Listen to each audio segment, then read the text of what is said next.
In a win for U.S. President Joe Biden, U.S. lawmakers on Friday passed a massive healthcare and climate spending package, an extensive bill that aims to combat climate change, extend healthcare coverage, and raise taxes on corporations. The move came after the Senate last week approved the $430 billion legislation after a marathon 27-hour session. Now, the legislation, which has now been sent to President Joe Biden's desk for his signature, is a major victory for Democrats ahead of the November midterm elections. U.S. lawmakers passed the legislation with a 220 to 207 vote. The passage of the bill comes after nearly a year of negotiations between Democrats and Republicans. U.S. President Joe Biden, meanwhile, lauded the passing of the bill while hitting out at the Republican lawmakers that voted against the legislation. Listen in. Those that are paying $0 in federal income tax will now have to pay a minimum tax. And America is going to take the most aggressive action we've ever taken in confronting the climate crisis and strengthening the energy security of America and the world, quite frankly. Big drug companies, they spent nearly $100 million to try to defeat this bill. And yet every Republican in the Congress voted against the bill. Every single Republican.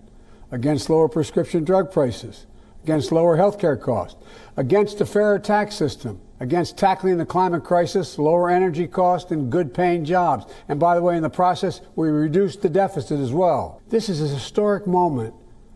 The Democrats sided with the American people, and the Republicans sided with special interests. The bill, known as the Inflation Reduction Act of 2022, secures the largest ever investment to tackle climate change, with roughly $370 billion dedicated to curbing harmful emissions and promoting green technology. It also aims at slashing the greenhouse gas emissions around 40% by the year 2030. Along with measures to combat the climate crisis, the bill also aims to lower prescription drug costs, raise taxes on some billion-dollar corporations, and reduce the federal deficit. The bill has been more than 18 months in the making. It represents a final version of Biden's original sweeping Build Back Better plan, which had to be whittled down in the face of opposition from Republicans and key lawmakers from his own party.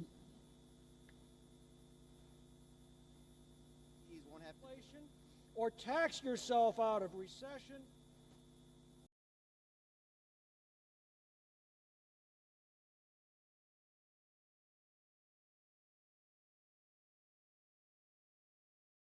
WION, now available in your country. Download the app now. Get all the news on the move.